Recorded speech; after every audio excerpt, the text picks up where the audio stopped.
That was like 0 to 100 in the stirrups. In the stirrups. Hi guys, welcome back to my channel and welcome to part 3 of me reading some of my favorite booktubers' favorite books. Obviously today's video is about Larry from LarryReads. Y'all know her, y'all love her. She gives great book recommendations, but we are going to be putting that to the test today. And hopefully I can find some new all-time favorite books from this as well. Let's look at today's lineup and also look at how the previous videos went. As y'all can see, I've already made videos for Destiny and Steph, and I found some new faves, let me tell y'all. So I'm excited to see what Larry has in store for us. Here are the 3 books that I'm planning on reading: Wall of Winnipeg and Me by Mariana Zapata, The Right Move by Liz Tomford, and Darling Venom by Parker Huntington. I'm a little nervous for 2 of these. I'm gonna be so transparent with y'all. I actually have DNF'd one of them in the past, and we're going back to it now. I was only like 20 or 30 pages into it, but we've had some time behind us. We've read some more from this author. We're gonna see if I enjoy it now. We're gonna see what ends up happening. And then also, in another one of these, it's a part of a series and it's the second book in a series, and I DNF'd the first book in that series. But I talked to some mutuals who had the same opinions on Mile High as I did, and they told me that they are so happy they continued on with the series because it did a complete 180 for them. And so I'm hopeful that this book will just be everything to me. And also, I've heard Ryan Shea is the ultimate book boyfriend, and that's what I'm after. And then with Darling Venom, I've heard it's very bingeable. It's a little hit or miss with people, but I've heard it's bingeable, and that's what I'm here for. I love a book that's like a reality TV show where you just can't stop reading it. You can't look away, whether it's good or bad, you just gotta keep going. And I'm hoping that's what we're gonna end up having in Darling Venom. But anyway, let's get started. And as always, if you enjoy this video, please make sure to hit the little like button. And if you wanna see more content from me, make sure that you're subscribed.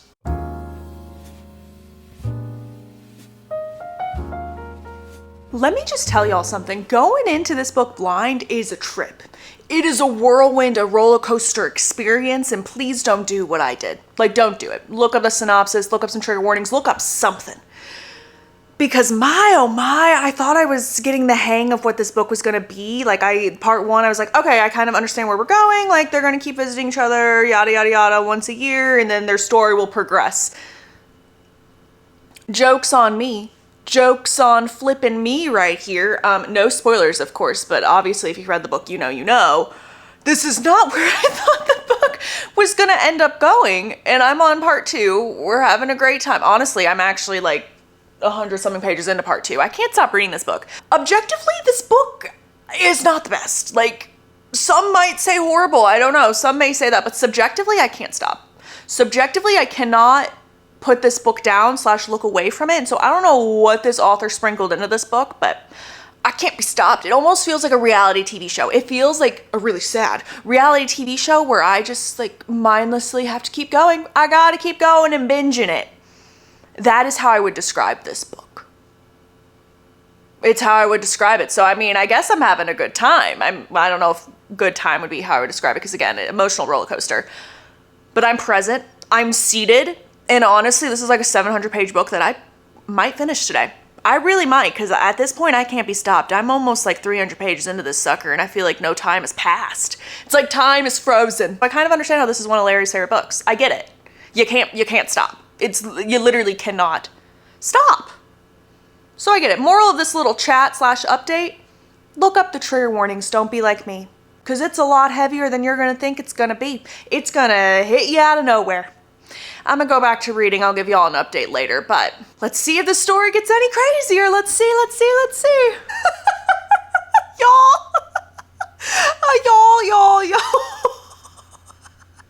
We need to talk about a certain scene. I have literally been a reader my whole life. I think I've been reading like romance books since, I don't know, like senior year of high school, give or take. I have never in my life just read a scene like the scene I just read. What in the gynecologist office did I just read? And I can't stop laughing, and I think it's a coping mechanism. Ignore the claw clip, but oh, what? I'm so confused. This is how I felt the whole book. Like, that's the only thought going through my head. Whatever voice I just made or whatever sound I just made, that's what's going through my head throughout this whole book.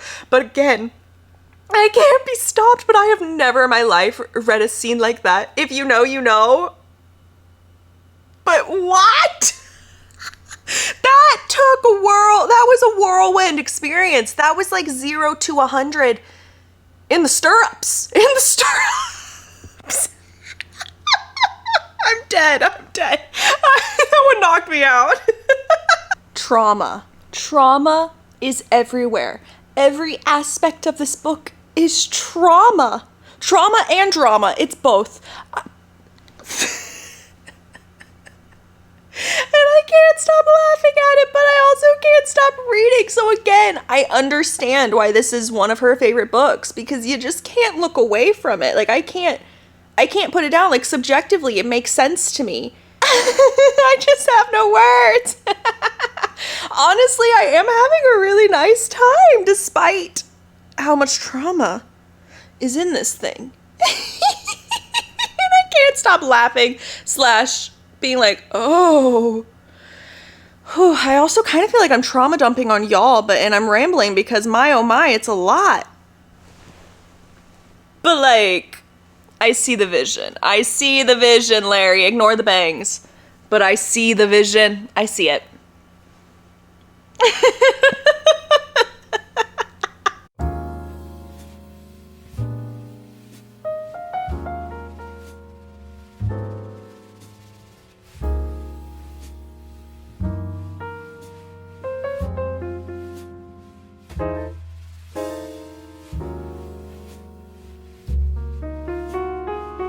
All right, time for a little update. I'm only on chapter 2, but I feel like with this book, I need to update y'all as much as possible because I could not stand Mile High, and this is the sequel to that book. This is the sequel, and we are trying it out, even though I DNF'd the first one, because you never know. And I will say, I am enjoying the writing style of this one a little more than what I remember of Mile High, which is making me a little optimistic.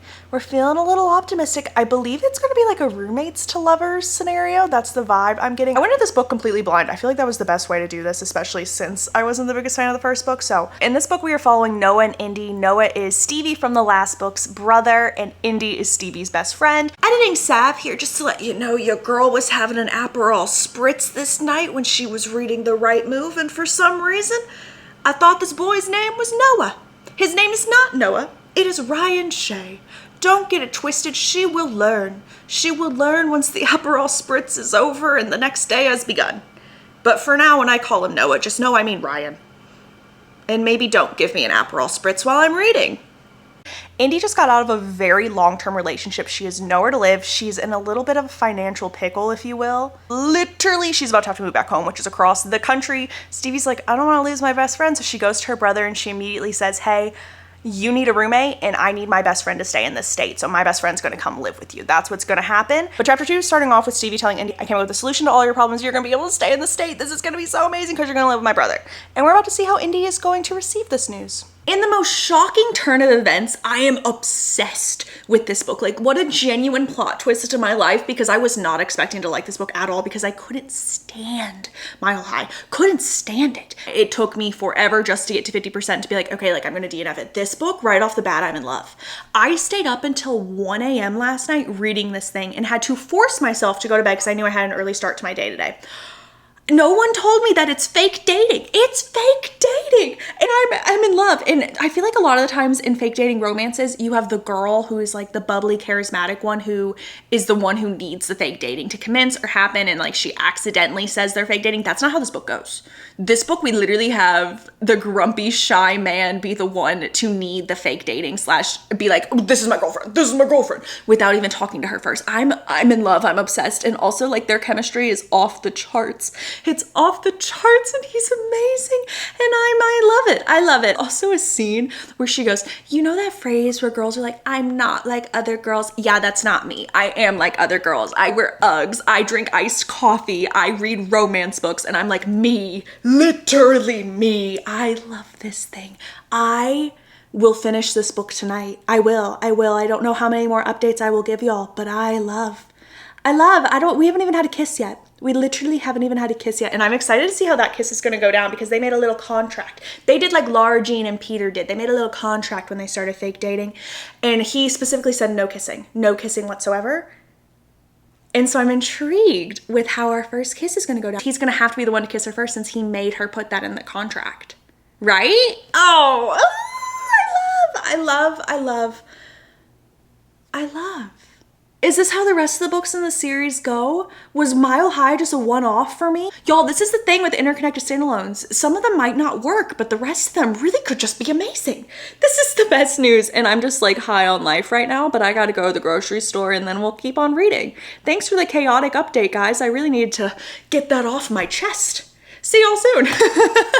Excuse the fact that my hair is wet. I just got out of the shower. I'm about to just sit here until I finish this book because I'm on page 322, which is 78% into it, and I'm obsessed and in love. Nothing has changed for me. I am still loving this book so much, and I'm just... It makes me so excited that I gave this series another chance. So shout out to Larry, because if this wasn't your favorite book, I would have just never continued on in this series. I would have stopped after I DNF'd Mile High. And I would never have read this. And honestly, guys, like, this could be in my top 5 of the year. I am in love with both of these characters, but especially the main male character. He is just like the ideal book boyfriend. He is the blueprint. He does everything right. He just, oh, I don't even know. And he has all these emotions, but he doesn't really share with anyone, but he shares it with her. And it's just so good. But guys, we're about to just sit here and finish it. We're just gonna sit here and finish it. But also, I'm gonna update y'all, because I told y'all yesterday, I was like, I'm so intrigued what their first kiss is gonna be. I hope it's gonna be good. It was good. It was good. It was everything I could have asked for, but also I would never have been able to predict it, and I'm so ecstatic over it. Everyone needs to read this one. I was assuming that this book was gonna take me forever to read because it's huge, but no. The power of a Kindle and the power of a good sports romance, it'll do it every single time. Oh my gosh. Okay, so I'm gonna sit here. I'm gonna finish it. I will talk to y'all when we finish it. Maybe my hair will be dry, maybe not. We'll have to see. We'll have to see.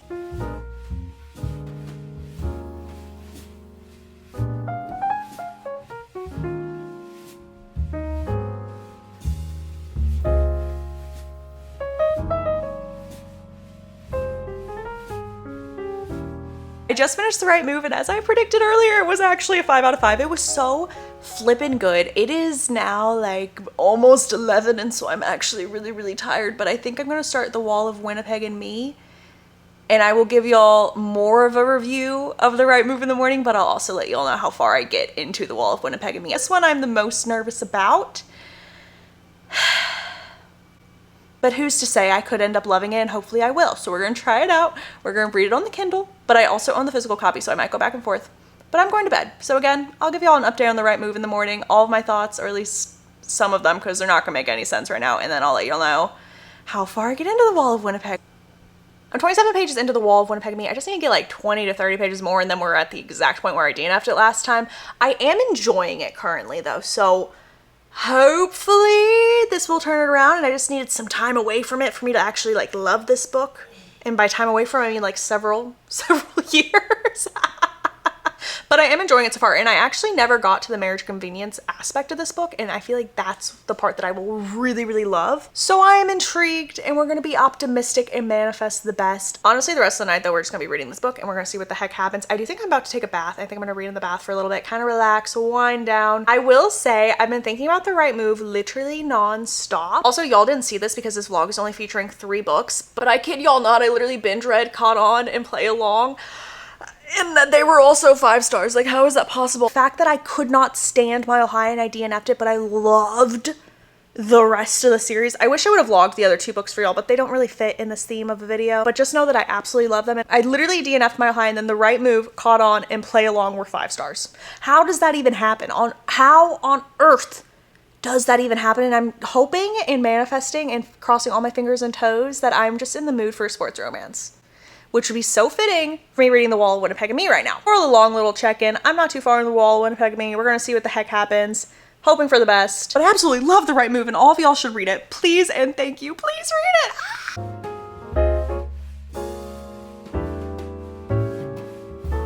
We are now back inside. I was enjoying my time reading outside, but you know what, let me tell you, all of a sudden I looked up and there was a humongous wasp nest, and I was like, ain't no way we're doing this today. So we're back in here. I'm about to finish up The Wall of Winnipeg and Me. I'm about 80% into it. I'm enjoying it, but I'm thinking it's gonna be in like low 4-star, high 3-star range. I think that it's a little long. Like, I feel like certain things could be cut out of it, or maybe it's just the way like our main female character thinks. Like, maybe that's what's rubbing me the wrong way. I'm not quite sure, but it doesn't feel like a 5-star. But I am enjoying it a lot more than I did the first time around. Obviously, I made it past the first 40 pages. I love our main male character, though. I absolutely am obsessed with him. And let me tell y'all, he keeps saying, my wife, my wife, my wife. And that's everything to me. That is everything to me. So I'm eating that up. I think I have like 100 or so pages left. I know I said 80%, but I think that's literally like 100 or so pages. So we'll definitely finish it up. I'll give you all another update. Who knows? This last little bit really could raise my rating. We'll have to see. I do think reading Colty before reading this one is affecting my rating because I loved Colty so much. And I don't think that this one's on the same level as that book. And so I think if I would have read this one first, I'd be at a higher rating as of this moment in time. Again, haven't finished the book, don't know how the ending's gonna be. Could raise it tremendously. But so far, I really prefer Colty. Anywho, let's get back to reading in the air conditioning.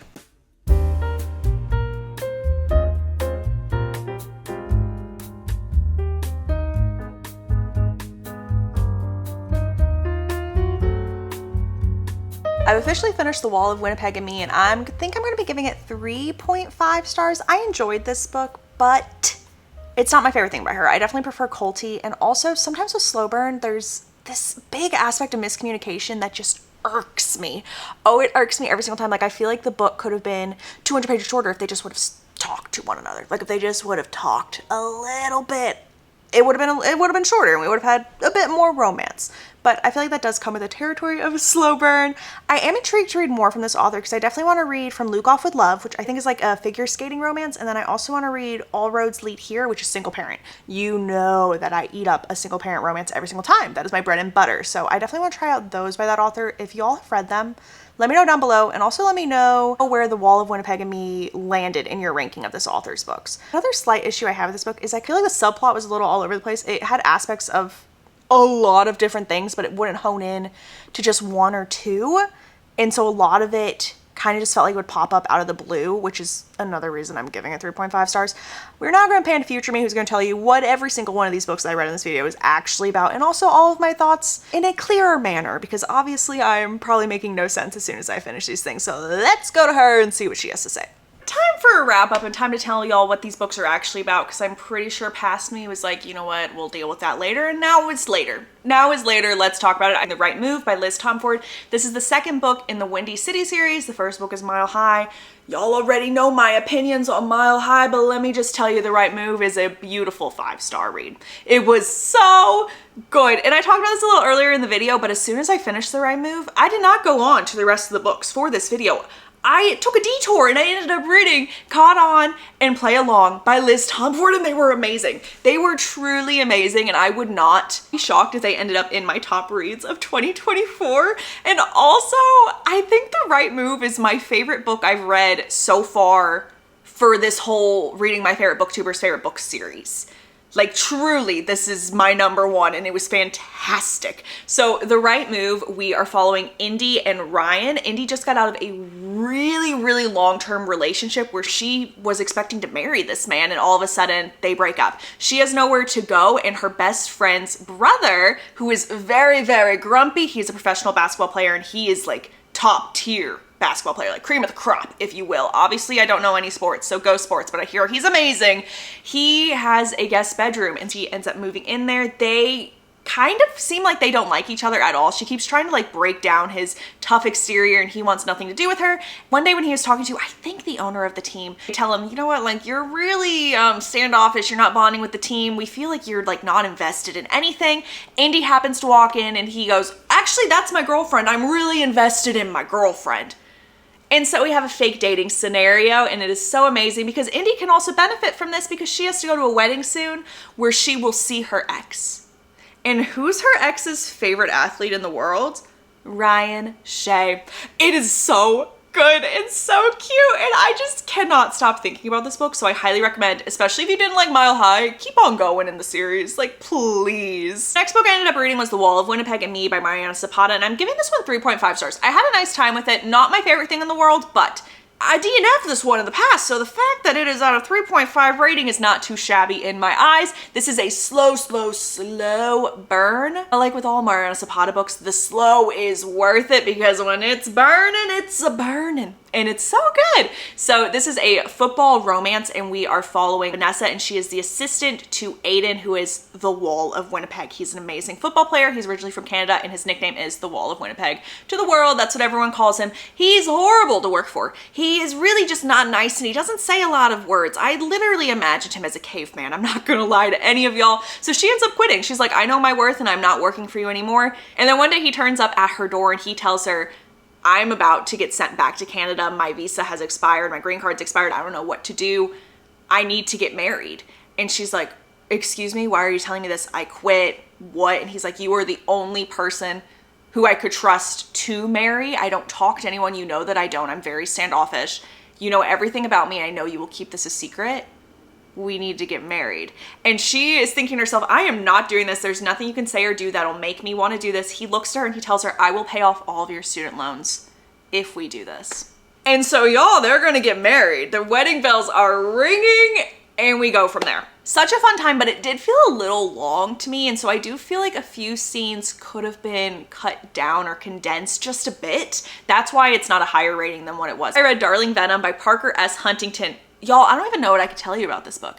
I feel like anything I tell you could be considered a spoiler. So please just know that it is full of trigger warnings. So many trigger warnings, and I went in completely blind like a fool. And it took me by surprise. I pleasantly enjoyed this book. It was a 4-star rating. It is not the best book I've ever read, but I had a really fun time with it despite all of the trigger warnings. It was a book I could not put down. Like it is, and it's a chunky book. It's pretty big. I went from like page 50 to like 300, and I don't know where time went, but I just could not stop. I was so immersed in this world. Like I really don't think that there is anything I can tell y'all except the romance is between two very unlikely characters. They are characters that should, by all intents and purposes, hate one another. And when they first meet, they really, really do. For a hot second, they are kind of rivals. And you kind of go from there. I don't want to say trauma bond, but a little bit of trauma bonding. So I think we're going to say that. I'm giving this one 4 stars. I had a nice time with it. I do want to read more from the author. So if you guys have any book recommendations for me, please let me know. But this was just a wild ride. It was just a wild ride. Pan to our little graphics so y'all can see where Larry ranks in comparison to the other videos that we did. I've taken the averages of the 3 books I read for Larry, and her overall average ended up being a 4.16 star rating, which is fantastic and so good. This is exactly what I wanted from this video. I found a new favorite book of all time, and I gave an author another chance. I'm so excited to see where we go from here. That's all I have for today's video. The next part is going to be focusing on Sara, and spoiler alert, I've read a few of her books and I'm already loving them. I'm having such a great time, so y'all have to keep an eye out for that one. But I will see y'all soon. Thanks for being here, and remember, if you enjoyed this video, hit the like button or subscribe so you can see me later, but have an amazing rest of your day. Bye guys, love y'all.